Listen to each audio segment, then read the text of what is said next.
धसाप कर।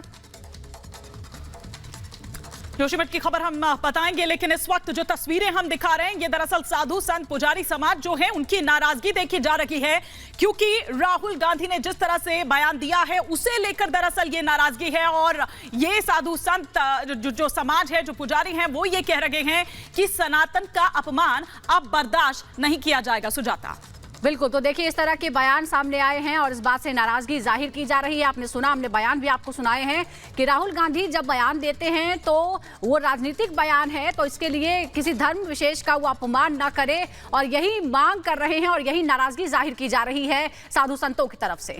देखिए पूरे देश के साधु संत हैं, वो नाराज हैं और लगातार अपनी आवाज बुलंद करें कि राजनीति करें, लेकिन धर्म के नाम पर राजनीति नहीं होना चाहिए। आचार्य विक्रमादित्य जी इस वक्त हमारे साथ जुड़ चुके हैं, उनका पहला रिएक्शन हम इस पर ले लेते हैं। आचार्य विक्रमादित्य जी, क्या कहेंगे आप इस पर? कभी अजान पर और कभी नमाज पर कोई बयान देके देखें राहुल गांधी, तो पता चलेगा कि किसका विरोध किस प्रकार से किया जाता है। ये भारत के देश में रहकर हिंदुओं का लगातार जिस प्रकार से अपमान होता रहता है, ये बड़ा निंदनीय है और इसके खिलाफ इनको समझ में आना चाहिए कि किस प्रकार से ये केवल तुष्टीकरण के लिए कार्य कर रहे हैं। इनको ना तपस्या का अर्थ मालूम है, ना पूजा का अर्थ मालूम है। जो पूजा है वो भारतीय अंतर तौर पे व्यक्ति को पवित्र करती है और पूजा श्रद्धा से उत्पन्न होती है। जो श्रद्धा विहीन है, जो केवल राजनीतिक कौवे बने हुए हैं, उनको तो कुछ समझ में आएगा ही नहीं। ये राजनीति में केवल अपने अपने स्वाद के अनुसार से अपना काम करने के लिए चाहते हैं। इनको वास्तविक तौर पर इस देश की जनता अच्छे से समझ चुकी है और वास्तविक तौर पे इनको कई बार स्वाद भी चुका चुकी है कि जिस प्रकार से इन्होंने तुष्टीकरण का कार्य किया 2014 के बाद से लगातार किस प्रकार से ये हाशिए पे चलते चले जा रहे हैं, और उसके बाद भी इनके जो मंत्रीगण है वो इनको किस प्रकार की शिक्षा दे रहे हैं वो समझ में नहीं आती। लेकिन मैं कहूंगा कि क्या इनकी हिम्मत थी कि नमाज और अजान के ऊपर कुछ अपने वक्तव्य दे पाते, इस्लाम के ऊपर कोई किसी पूजा किसी पद्धति में विश्वास कुछ बोल पाते। केवल जिस प्रकार से हिंदुओं का अपमान, सनातन का अपमान, पालघर में क्या हुआ वो हम सबने देखा। कांग्रेस की लीडरशिप में वहां उस वक्त सरकार होते हुए भी लगातार संतों की हत्या की गई, किस प्रकार से लीपापोती की गई, किस प्रकार से वहां जो संतों की हत्या करने के बाद क्या बयान आते रहे, वो सब हमने देखा है। और ये वास्तविक तौर पर पराकाष्ठा हो चुकी है और अब जनता को जागना चाहिए और जनता को समझना चाहिए कब तक हिंदुओं को मूर्ख बनाने के लिए ये अलग अलग प्रकार के भाव रचते रहेंगे और अपनी केवल तुष्टीकरण की नीति आगे चलाते रहेंगे। जब राहुल गांधी ये कहते हैं कि ये पुजारियों का देश नहीं है, लेकिन विरोधाभास ये है कि आजकल वो लगातार मंदिरों के दौरे कर रहे हैं और जब वहां पूजा होती है तो वो पुजारी ही पूजा करवाते हैं। अरे मौलाना भी तो यही बोल रहे हैं कि पुजारियों को, जो मौलानाओं की लैंग्वेज है, जो आक्रांताओं की लैंग्वेज रही, वही तो इनकी आज इबाद हो गई है। जो कह रहे हैं कि पुजारियों का देश नहीं, किसका देश है? ये देश भारत के सनातनियों का है, सनातन परंपरा का देश है और कोई आक्रांताओं का देश नहीं है, मुल्ला मौलवियों का देश नहीं है, टोपी पहनने वालों का देश नहीं है। हमने आजादी के बाद देखा इस देश के अंदर टोपी पहन के ही राजनीति की गई है। अब जमाना गया टोपी पहनने वालों का। अब वास्तविक तौर पर अब आप जो टेंपल रन कर रहे हैं और वहां जाकर भी जिस प्रकार से केवल आप किस भाव से आ रहे हैं, मुंह में राम बगल में छुरी वाला हिसाब है। राम नाम की तो लूट लगी है, लूटने का प्रयास किया जा रहा है और हिंदू जो सॉफ्ट हिंदुत्व का उपयोग करते हुए जिस प्रकार से ये कार्य कर रहे हैं, बहुत ही अब पराकाष्ठा हो चुकी है। अब तो आवश्यकता है कि इनको पूरी संपूर्ण रूप से इनका आमूलचूल नाशिक किया जाए, तभी कुछ सुधरेंगे। नहीं तो ये अब समय नहीं है अब इनके लिए। बेसिकली अब हिंदुओं को जागना चाहिए कि किस प्रकार की भाषा का उपयोग किया जा रहा है। संतों का देश, सनातन देश, सन्यासियों का देश, सन्यासी भाव, जहां संत भाव सामने आता है, संत का वेश भी सामने आ जाता है, तो यहाँ का जो नागरिक है वो नतमस्तक हो जाता है, भूमि पे प्रणाम करता है। लेकिन आज स्थिति क्या बना दी गई आजादी के बाद, संत देखते तो संत को चोर कह दिया जाता है। ये स्थिति किसने बनाई? ये स्थिति वो दिखाई कि मुल्ला जी मौलवी जी है, पंडित को जिस प्रकार से अपमान करो और साधु का अपमान करो, ये उस संस्कृति का लगातार जो नेहरू के बाद नेहरू की नीतियों के अनुसार से चले हैं और उसी का प्रतिपादन आज भी हो रहा है। और जो तपस्या और पूजा का बयान है ये किसी प्रकार भी श्रेष्ठ ठीक नहीं है। और पूरी तरह से मैं पुनः कहूंगा कि एक बार अजान पर अपना बयान देके देखे, एक बार किसी प्रकार से हलाला पे बयान देके देखे, ना इनकी ईंट से ईंट बजा दी जाए। ट्रिपल तलाक पे नहीं बोलते हैं, हलाला पे नहीं बोलते हैं, और जितनी भी कुरीतियां उन पे नहीं बोलते। बताइए, यहाँ पंडित ब्राह्मण पूजा सत्यनिष्ठ जो किया जाता है कर्म, उसके ऊपर व्यंग्यात्मक तौर पे जिस प्रकार की भाषा का उपयोग किया जा रहा है वो किसी प्रकार भी ठीक नहीं है। अब भारत के साधुओं को जागना चाहिए, और संतों का कितना सम्मान रहा है कांग्रेस के अंदर ये समझने। पार्लियामेंट के बाहर संतों की हत्या करवा दी गई थी, संतों की हत्या हुई थी, किसी और ने नहीं करवाई थी, इसी कांग्रेस गवर्नमेंट ने कराई थी।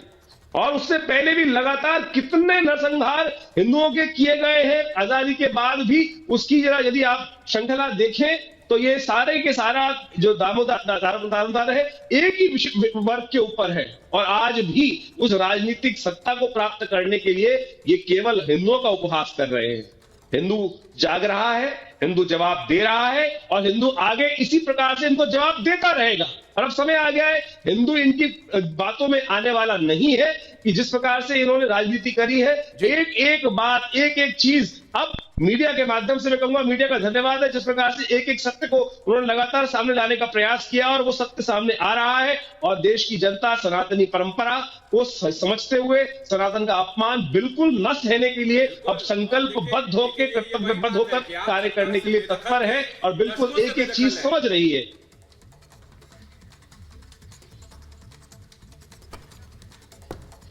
बिल्कुल, आचार्य शैलेश तिवारी जी का हम रुख कर लेते हैं। आचार्य शैलेश तिवारी जी, आप इत्तेफाक रखते हैं आचार्य विक्रमादित्य जी की बातों से? जी बिल्कुल, विक्रमादित्य जी ने सत्य कहा है कि आज भारत में राजनीतिक कालनेमी जो है वह कुकुरमुत्ते की तरह पूरे देश में जागृत हो गए हैं।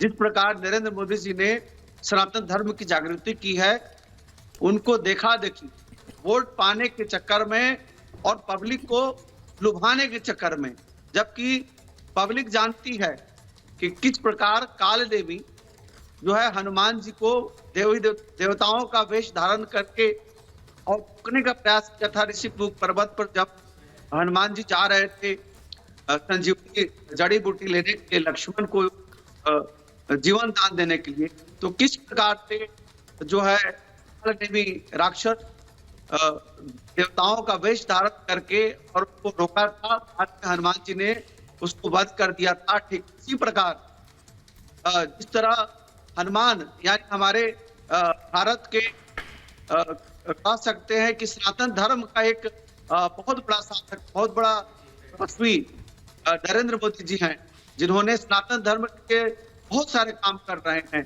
चाहे वह विश्वनाथ जी का कॉरिडोर का हो, चाहे महाकाल उज्जैन कॉरिडोर का हो, चाहे केदारनाथ बद्रीनाथ का हो, चाहे महावासनी का हो।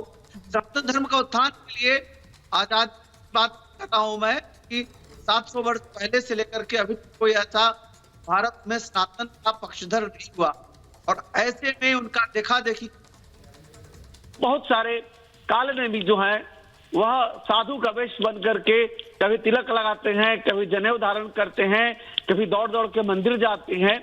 इससे कुछ नहीं होगा, क्योंकि भारत की जनता बहुत ज्ञानी है, जरूर देखेगी।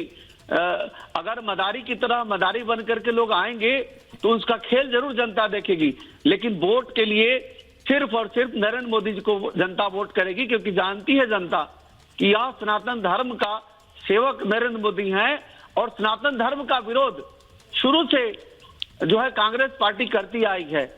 आज जिस तरह राहुल गांधी तिलक लगा करके और जिस तरह सनातन धर्म का मजाक उड़ा रहे हैं कि आप साधक बने हुए हैं, और जिस तरह जो है टी शर्ट में भटक रहे हैं, यह कोई साधक का रूप नहीं है। साधक जो होता है वह साधना हमारे यहाँ हिमालय के कद्राओं में भी बहुत सारे साधु संत लोग कर रहे हैं। बहुत सारे तपस्वी जो है, नागा साधु संत जो है वह बिना वस्त्र के भी हिमालय में साधना कर रहे हैं। आप देखिए गंगा जी में प्रतिदिन प्रातःकाल स्नान करने वाले ऐसे बहुत सारे साधु संत हैं। लेकिन जिस तरह सनातन का मजाक राहुल गांधी उड़ा रहे हैं, यह अपने आप में दुखदाई है, और भारत की जनता जानती है कि कौन सनातन विरोधी है, कौन मुस्लिम परस्त है, मुस्लिम तुष्टिकरण कौन करते आ रहा है। और नरेंद्र मोदी जी को भी लोग जानते हैं कि सनातन का एकमात्र सिपाही पूरे भारतवर्ष में है, जिन्होंने सनातन धर्म की एक तरह से पुनरुत्थान किया है। मैं बिल्कुल आचार्य विक्रमादित्य के बात से सहमत हूं और राजनीतिक कालनेमियों को जनता पहचानती है। जनता अब भविष्य में कालनेमियों को वोट देने नहीं जा रही है। जिस प्रकार हनुमान जी ने कालनेमी को पहचान लिया था और पहचानने के बाद उसकी बात नहीं माने और उसको वहीं पर उन्होंने ढेर कर दिया और आगे बढ़ करके वो संजीवनी बूटी लेकर के आए, ठीक उसी प्रकार राजनीतिक कालनेमी चाहे जो भी हो, विपक्षी जिस भी विपक्षी की बात करें सिर्फ एक की बात नहीं करें। कालनेमी बनकर कोई हनुमान चालीसा का पाठ कर रहा है, कालनेमी बनकर के कोई बाबा विश्वनाथ जी के मंदिर में जा रहा है, कालनेमी बनकर कोई महाकाल उज्जैन जा रहा है। बिल्कुल विक्रमादित्य जी, सवाल मेरा आपसे है कि राहुल गांधी को पता है कि आप सत्ता से 10 को बेदखल रहे हैं, आपने सनातन का अपमान किया, क्या अपमान करके सत्ता हासिल कर पाएंगे? भारत जोड़ो यात्रा तो कर रहे हैं लेकिन विवादों में यह भी गिरा है और देखिए आप साधु संतों का अपमान किया, सत्ता तक पहुंचाएगी उनको, लगता है ऐसा? नहीं, देखिए बिल्कुल वास्तविक तौर पे पहले तो खबर हो ही नहीं पाती थी ना इस देश के अंदर क्या क्या हुआ क्या क्या नहीं हुआ। मैं कहूंगा ये पूरी कांग्रेस पार्टी शुरू से ही सनातनी हिंदुओं का अपमान करती रही।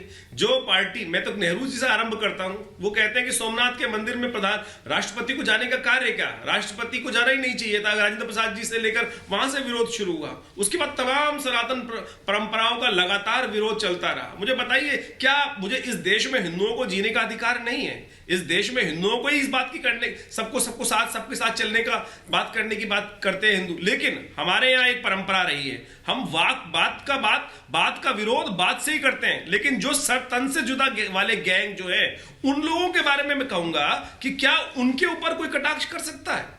मान तो जब बात सुनी नहीं जाएगी, उनके ऊपर कोई कटाक्ष नहीं करेगा। कुरीतियों से भरे हुए उस धर्म के अंदर कोई कटाक्ष करने की बात नहीं करेगा। लेकिन इस देश के बहुसंख्यक हिंदुओं पर लगातार कटाक्ष होता है। क्यों? क्योंकि हम संवेदनहीन नहीं है। हम संवेदन की बात करते हैं, हम बात को बात से जवाब देने की बात करते हैं। लेकिन कब तक पत्थर मारते रहेंगे? इस शांत झील में लगातार पत्थर मारने से आप समझे अपना ही अहित करना चाह रहे हैं। वो जिस प्रकार से करने कुछ और चले थे, कुछ हो और चलता चला जा रहा है। ये भारत नहीं जुड़ रहा है। ये मैं कहूंगा ये केवल इस्लाम की जो वोट बैंक रही है, बिल्कुल ये राजनीति के लिए जिस तरह से बार बार धर्म का अपमान हो रहा है, सनातन धर्म का अपमान हो रहा है, उस पर पुनर्विचार करने की जरूरत है क्योंकि नाराजगी लोगों की और बढ़ सकती है। बहुत बहुत धन्यवाद आपका आचार्य विक्रमादित्य जी और साथ ही शैलेश तिवारी जी। आचार्य बहुत बहुत धन्यवाद आपका हमारे साथ जुड़ने के। रुक रहे एक छोटे से ब्रेक के लिए।